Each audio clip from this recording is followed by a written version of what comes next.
Okay, let's go ahead and open up Pixlr, pixlr.com. And when you go to Pixlr, if you don't have an account, you want to create one, you can do it right there. If you don't want to create an account, that's perfectly fine. You don't need to. I'm going to click on Advanced Pixlr E, and you'll notice that I already have a whole bunch of images that I've worked with. But let's open up a new image. And this time, I'm going to just let the image be the size that it is. Okay, so I just brought this image in actual size. Now, what I like to do is I'm going to need a version of it printed out just like this, just a color version. And I'm not worried about the background because I'm not going to paint the background, so I don't have to worry about that. So the first thing you need to do is you need a color version, file, save, and then name it. Okay, and so I've got the original done. It's in color, and I want to now change it to black and white. So I'm going to go to adjustment, and I think we went to hue and saturation, and I changed the saturation down. You can see all the way down here to the left and apply it. Now what I want to do is go to File and Save again, and I want to put Joel, black and white version right there, and save that.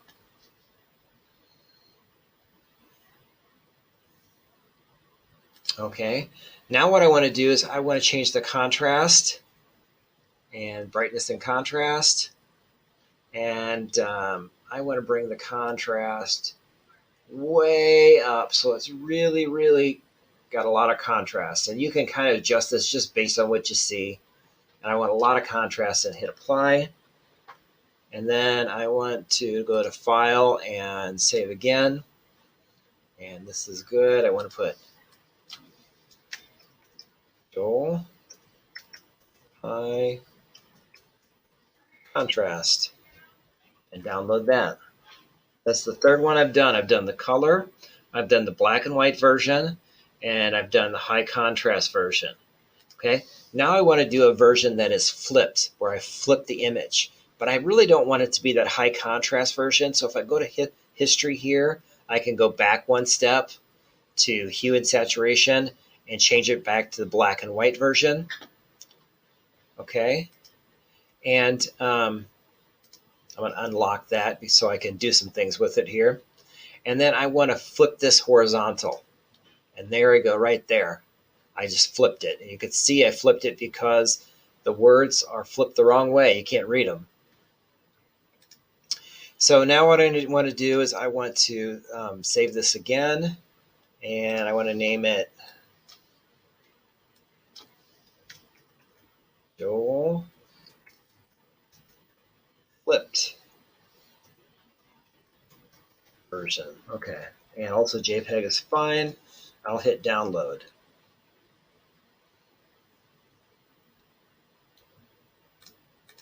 Now I've got, if you look at these here, let's see real quick if I can find where they're at. They must be in the downloads folder. I must have downloaded them, put it in there. So let's go take a look at the download folder real quick. There they are. I'm going to just drag them right out here. Okay, so I've got each of my versions right here. Colored version, black and white version, high contrast version, and flipped version. Okay, so I'm going to keep all those because I may want to print them, and if you can't print them, you can always look at them on your phone or your iPad or your computer or whatever you have. Okay, you can look at those on there. Okay, so now I want to go back. Done here, and I want to open the website called blockposters.com.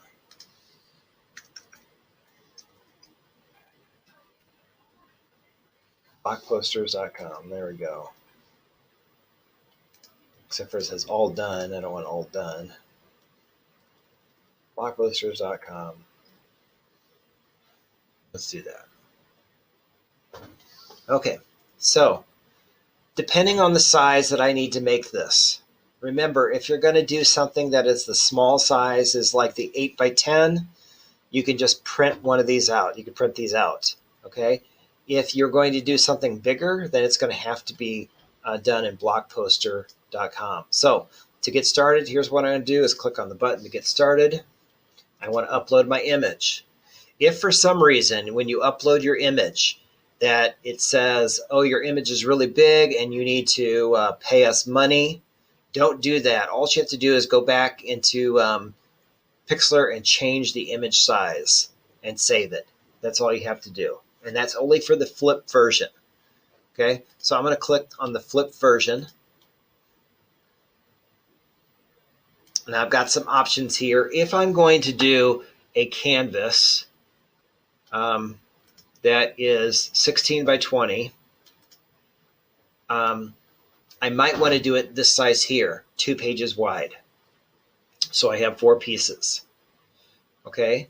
If I'm going to do the paper that is 12 by 18 in portrait mode, I'm going to change this to landscape, and I'll do 1 page wide.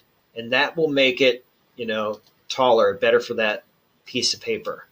So I only have 2 pieces. Okay.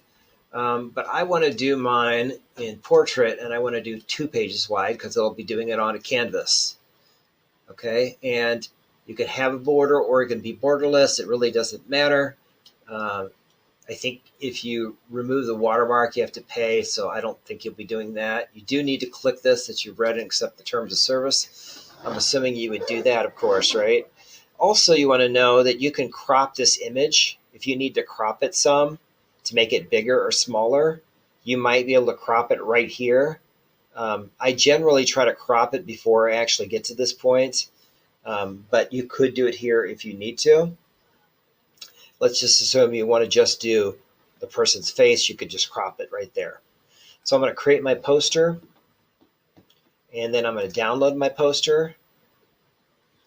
And then I will go to the downloads here, right there, and you can see it's a block poster. I'm going to pull it right out of my desktop. So I close this up. If I open this PDF that I just created and downloaded, you see I've got the whole thing is right here. And then I've just got each individual part. So these parts have to be put together, and they have to be all taped up together so that you have one big piece of paper. So what will happen is you will have a big piece of paper, kind of like this right here. Notice how I've got all of them cut. I had to cut the edges, cut the white parts off, and then I taped it all together on the back so it's nice and solid. And remember that if you're going to do something smaller than this, you may only have 2 pieces of paper. But for this case right here, for our canvas, I have to have 3 pieces of paper. And then it's a matter of drawing on the picture all the detail. And you'll notice that I drew all the lines. I didn't try to outline everything. I didn't try to outline the eye or outline the lips or the nose. I'm looking for the main lines here. Okay. Remember, this class isn't about drawing. It's about painting. So we're not focused on this. We're going to use this to transfer it over. Okay. So because this is flipped, then all we have to do is put it on his canvas and rub the chalk on there. We can do that later. We'll talk about that later. Okay. Remember that if you're going to do something small, you do not have to flip it. So let me show you an example of that. If you are doing something small like this, all you have to do is to scribble on the back and then just press draw on here, draw the lines, press on here, and it'll transfer that chalk over. Okay? It's pretty easy to do.